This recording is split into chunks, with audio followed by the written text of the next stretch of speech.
Bonjour tout le monde. C'est un grand plaisir de pouvoir parler avec Thomas qui vient juste de compléter le TOEIC. Enfin, c'était hier. Et le nouveau TOEIC, c'est le TOEIC qui est après juin, le 14 juin 2018. Alors, c'est le nouveau TOEIC. Et on voulait justement parler avec Thomas pour lui demander ses impressions et des détails, un petit peu pourquoi le processus du passage du TOEIC. Alors, bonjour Thomas. Bonjour Jens. Oui, merci beaucoup. Et la première question, c'est pourquoi est-ce que vous faites le TOEIC? Alors la raison, elle est simple. Pourquoi je me suis lancé dans l'obtention du TOEIC, c'est que j'en ai besoin pour une formation. Je vais passer un MBA. Et on exige pour les MBA que les gens aient un niveau d'anglais minimal, vu que c'est des formations qui sont faites exclusivement en anglais. Et le TOEIC est une référence dans ce domaine-là. Il me faut 850 pour pouvoir postuler à ces MBA en France. Mm-hmm. Donc je parle du MBA de l'ESCP Europe et de du MBA de l'ESSEC. l'ESSEC, d'accord, ok. Et alors, quand vous dites c'est sur 850, ça veut dire que le maximum c'est quoi? C'est la possibilité est sur... Par exemple, l'ESSEC exige un niveau d'anglais qui correspond à un score de 850 sur 990 pour le TOEIC. Ok, d'accord. Alors, ils exigent, c'est quand même assez costaud comme résultat. On peut dire que vous êtes déjà assez bilingue, vous avez un bon niveau. Alors, mais 850, c'est quand même assez exigeant ou est-ce que vous pensez ou... Alors, je pense que c'est effectivement exigeant, mais c'est aussi compréhensible dans le sens où ces formations sont exclusivement en anglais. Okay. Et orientées business en plus. Donc, on demande aux gens quand même d'arriver. Et c'est non seulement des cours théoriques, mais aussi des études de cas pratiques qui sont faites exclusivement en anglais durant le programme qui dure 18 à 22 mois.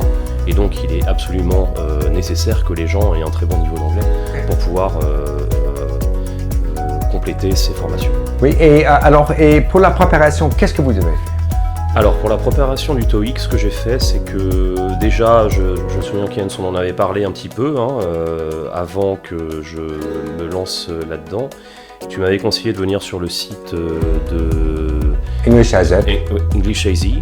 Et c'est vrai que déjà, ça a été une bonne base pour moi parce qu'il y a un training du TOEIC qui m'a permis un peu déjà d'évaluer mon niveau. Donc c'est une première démarche que j'ai fait. Et il s'avère qu'il y a d'autres trainings de TOEIC, pas forcément en France d'ailleurs, mais sur le net, on trouve facilement des trainings sur le net qui nous remettent dans les conditions du test. Donc j'en ai fait 3 ou 4 comme ça. Alors c'est vrai que comparé peut-être à des gens qui n'ont pas été exposés à l'international comme moi j'ai pu l'être pendant 10 ans, parce que j'ai travaillé à l'étranger, en Allemagne, aux Pays-Bas, en Belgique, néerlandophone, où la langue de travail c'était l'anglais pendant 10 ans. Peut-être que des gens auront besoin aussi évidemment d'utiliser d'autres moyens de se former, des cours, des livres, des formations. Moi je suis parti du principe qu'il fallait simplement que j'arrive à bien comprendre l'architecture de l'examen pour pouvoir ne pas être trop surpris le jour de l'examen, mais le niveau proche je pense que je suis fluent en anglais, fait que j'avais pas besoin nécessairement de faire une formation. Ouais. Alors ça c'est très intéressant. Alors vous parlez de l'architecture, de structure. Alors est-ce que vous pensez que ça fait partie des stratégies de bien comprendre Oui. Oui, c'est essentiel. Je pense que c'est essentiel dans le sens où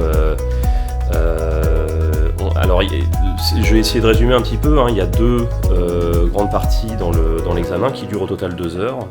Il y a une partie qui dure 45 minutes qui est une partie écoute, où on écoute des fichiers audio et on doit répondre à des questions à choix multiples sur ces discussions qu'on peut entendre.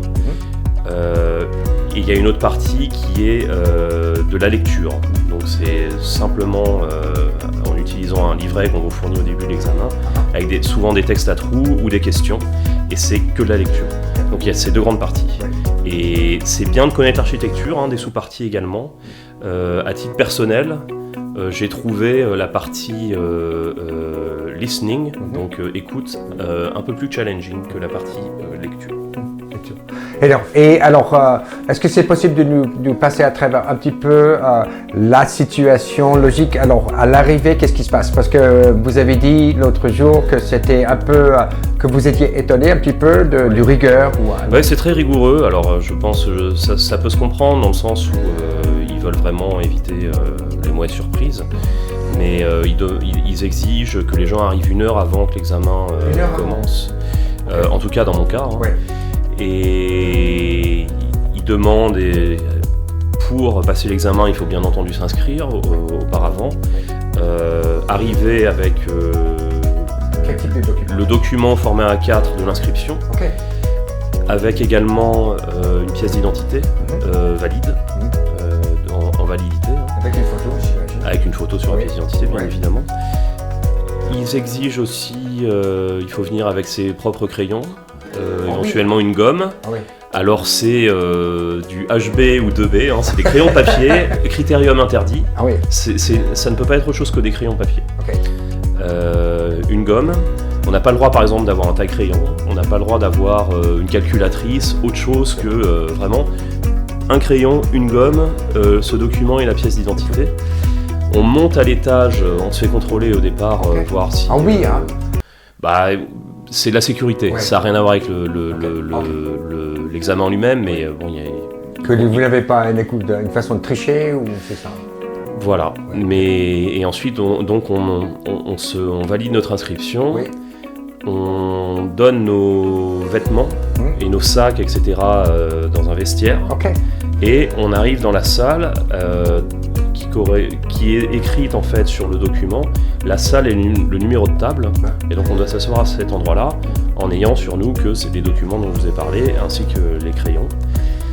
Et ensuite il y a tout un protocole, il y a une personne qui va expliquer comment l'examen va se passer. On reçoit un formulaire où il faut remplir un certain nombre de choses, nom, prénom. Alors c'est la méthode d'analyse des résultats, c'est une méthode avec une machine laser. Donc on doit remplir un petit peu comme pour le code de la route. C'est pas des cartes à trous, mais c'est des cercles à noircir. Et donc il faut bien suivre ce protocole-là qui est très rigoureux. Et ensuite l'examen commence. Ça commence. Alors quand ça commence, je vous ai montré un petit peu, on a parlé un petit peu du début. Alors c'est l'écoute au début, et on disait que il y a les 4 premières parties, on parlait des photos. C'était cette partie-là, c'était... Cette partie-là est facile. On nous demande simplement on voit une photo. L'audio va proposer 4 descriptions de la photo. Donc on va entendre 4 descriptions. Il n'y en a qu'une seule qui colle avec la photo. Et il faut simplement trouver la bonne réponse. Cette partie-là est pas compliquée. La deuxième partie, elle est questions-réponses. Questions-réponses. Lecture. Celle-ci, mais surtout la 3 et la 4. Moi je dirais surtout c'est la partie 3 qui est la plus difficile. Et ça devient un peu challenging parce que la 2, la 3 et la 4 en général, ce qui devient un peu challenging, et il faut faire attention à ça, c'est que on est toujours en train de se demander est-ce qu'il faut que j'écoute ou est-ce qu'il faut que je lise le texte, et c'est un peu une stratégie à déterminer. Le problème c'est que si on lit le texte en même temps qu'on écoute, on peut être distrait, mais si on arrive à le lire avant l'écoute, ça peut être aussi intéressant parce que ça nous permet un peu de rechercher pendant la discussion les réponses. Donc moi ce que je conseillerais, mais c'est tout à chacun sa méthode. C'est ce que je disais, la question de qu'est-ce que vous changeriez si on a le temps, entre deux questions, entre deux discussions, c'est de pouvoir prendre le temps de lire le texte avant que l'audio démarre. Parce que ça aide à essayer de sélectionner l'information dans l'audio qui correspond aux réponses. Alors vous allez entendre les réponses. Et on entend les réponses. Alors de lire en avant. Ça veut dire d'essayer, ça c'est pour la partie dialogue, 3 questions, dialogue, 3 questions, et ensuite la partie présentation, 3 questions, présentation, 3 questions. Alors là, c'est de lire les questions, si c'est possible, en avant. Il faut être en avant de tout. Ok, d'accord. C'est pas toujours possible, ça dépend. Des fois, on hésite un petit peu, etc. On est un peu pris par le temps. Et il y a aussi un challenge, moi, je trouve, dans cette partie audio, c'est que répondre à une question comme ça peut paraître simple. Ouais. Le problème, c'est qu'on les enchaîne. Ouais. Et des fois, les sujets sont un peu similaires et on peut s'en mêler les pinceaux. Et au bout de 30 minutes, 40 minutes de questions audio, on peut commencer à perdre un peu le fil. Ouais. C'est, à mon avis, fait un peu exprès aussi. Ouais. Ce qu'il faut savoir aussi, c'est qu'au niveau de la notation de l'audio, contrairement à l'écrit, on a... Comment expliquer ça ? Au total, il y a 100 questions pour l'audio, il y a 100 questions pour l'écrit. Les 100 questions pour l'audio, on va caper assez rapidement. C'est-à-dire, j'essaye d'expliquer ce que je veux dire par là. Si on arrive à avoir 75 bonnes réponses sur 100, on va déjà avoir un score relativement bon. Et passer à 76, 77, 80, 90... Il le rend plus compliqué. Au niveau du score, ça va saturer un peu, on va augmenter légèrement. Mais le seuil arrive plus tôt. Tandis que pour l'écrit... c'est dans l'absolu important de réussir à maximiser le nombre de bonnes réponses. Oui. Parce que jusqu'au bout, de 90 à 100, si on continue à avoir des bonnes réponses, ouais. 91 bonnes, 92 bonnes, le score va continuer à monter jusqu'à 450. Ok, d'accord. Donc il n'y a pas la saturation qu'il y a sur le côté... côté écoute. Alors, côté lecture, partie numéro 5, fill in the blank. Hein. Alors voilà, donc la partie lecture dure 1h15, donc c'est un peu plus long que la partie audio, écoute.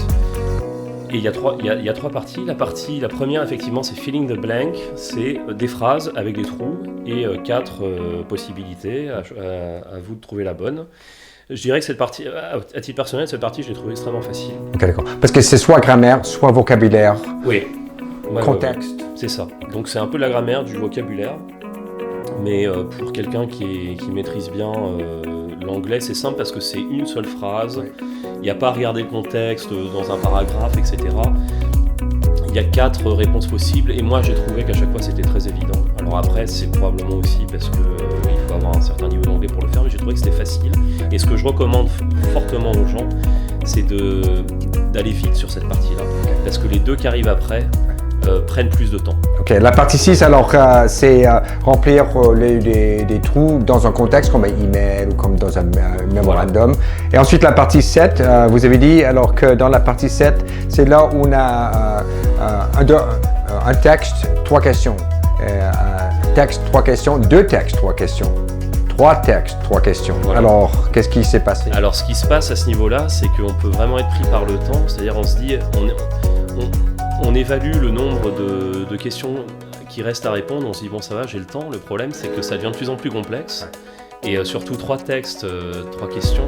Il faut lire les 3 textes. Et souvent, les questions demandent je dirais même un niveau certain de degré de logique à regarder les textes les uns par rapport aux autres, qui peuvent être par exemple un mail de quelqu'un à quelqu'un d'autre, puis la réponse de cette personne à ce premier mail, plus un document qui peut être un flyer d'une entreprise, etc. Et c'est de l'information croisée. Et donc il faut avoir bien lu et intégré les 3 avant de pouvoir répondre aux questions posées. Et donc ça demande du temps. Et c'est vrai que... on parle du partie 7 ici. Hein. Voilà. Donc ça reste important, je pense, de valider rapidement les parties 5 et 6, qui sont relativement rapides. Mais la 7, en particulier la fin de la 7, ça demande du temps. Donc essayez de garder, un conseil, c'est de garder un budget de temps, au moins, je dirais... 45 minutes, la moitié sur la partie 7. C'est excellent. Alors, ce que vous dites là, c'est exactement ce qu'on discutait avec les stratégies du TOEIC. Ça veut dire que,